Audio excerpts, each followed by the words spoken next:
The rain that morning didn't fall. It punished. It came down in hard, icy lines, needling the lawns of my quiet neighborhood until everything green looked bruised and gray. I stood in my kitchen with my coat half zipped, my travel bag slumped open at my feet, and wondered why my chest felt so light it hurt to breathe. My son had insisted I go. "Just a few days, Mom," Julian said, his voice soft in that careful way people use when they've already decided something for you. "The old farmhouse will be good for you. Quiet, space to think." He kissed my cheek before I could answer, told me I looked tired, told me grief still lived in my eyes, even though my husband had been dead for 2 years. Told me he and his wife would take care of everything while I was gone. "Just drive," he said. "Turn your phone off. Rest." I believed him because mothers are trained to believe. We mistake familiarity for safety. We mistake love for truth. I paused in the hallway and looked at the framed photo of Julian at graduation. Wide smile, confident eyes, the same charm his father once had.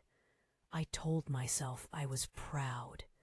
I told myself this was what maturity looked like. I didn't see the trap. The pounding on the front door came as I reached for my keys. Not a knock, an order. The sound moved through the house like a threat. When I opened the door, 3 men stood there in dark jackets soaked with rain, yellow letters across their backs. FBI. The world narrowed to a single sentence. "Margaret Sullivan," the man in front said. "We have a federal warrant for seizure of this property and a summons for questioning regarding financial crimes associated with Sullivan Global Holdings." I didn't understand the words, only the tone, the finality of it.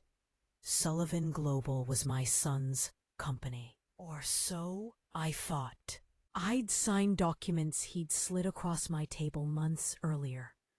He said it was estate cleanup, efficiency, protection.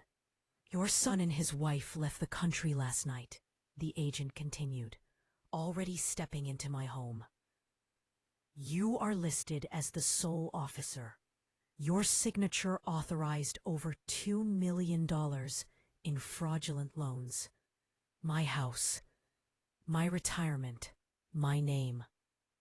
I stood there while strangers tagged my furniture, opened drawers, touched the life I had built with hands that didn't care if I was watching. That's when I understood why Julian had sent me away. He didn't want me resting in the country. He wanted me gone while they dismantled me. They let me leave with 1 suitcase and my old car. Mercy, they called it. I drove because there was nowhere else to go. By the time I reached the farmhouse, my parents' forgotten place in rural Illinois, the light was dying.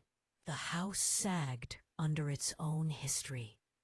No power, no heat, just cold boards, stale air, and the smell of abandonment.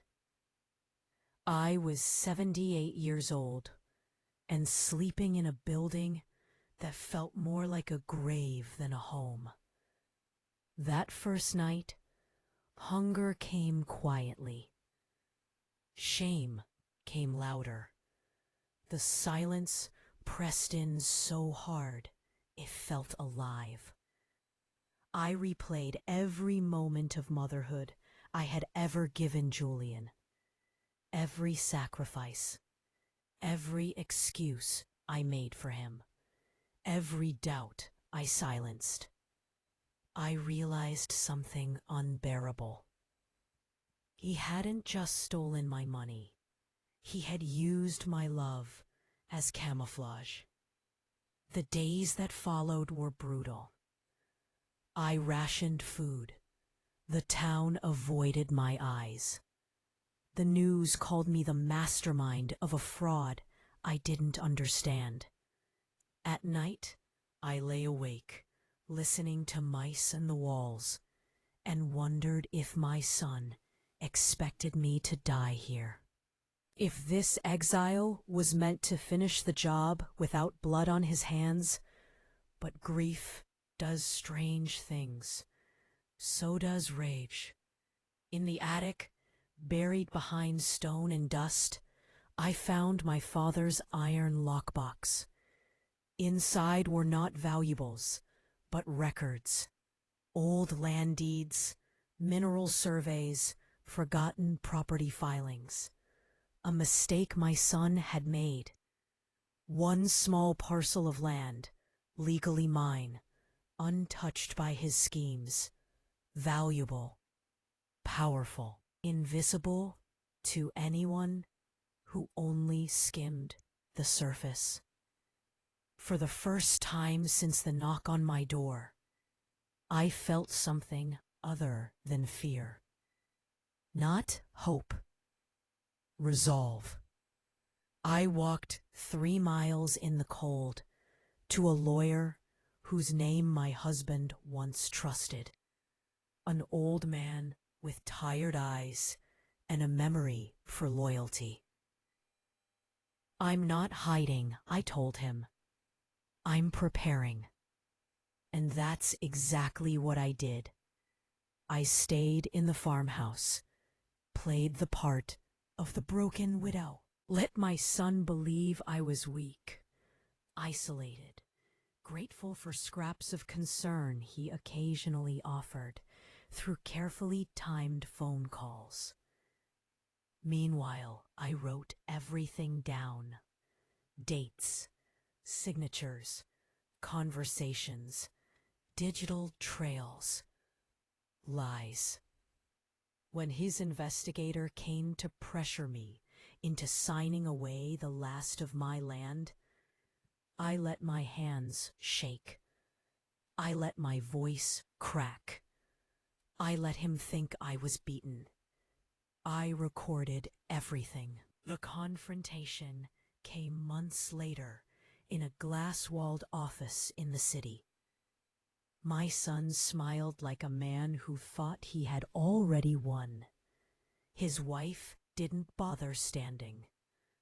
They spoke to me slowly, gently, like I was already fading. That was their last mistake. When the federal agents walked in and the truth unfolded, documents, recordings, timelines, I watched my son's confidence collapse into something small and frightened. He looked at me like I was still supposed to save him. I'm your mother, I said, not your shield. I didn't cry when they took him away. I didn't feel victory. I felt clarity. Some loves end because they were never meant to survive truth. I returned to the farmhouse after it was over, repaired it slowly, carefully, with my own hands, and the help of people who looked me in the eye. I sold the land, not for luxury, but to create something that would protect others like me. Elderly parents, quiet people, the ones predators assume won't fight back.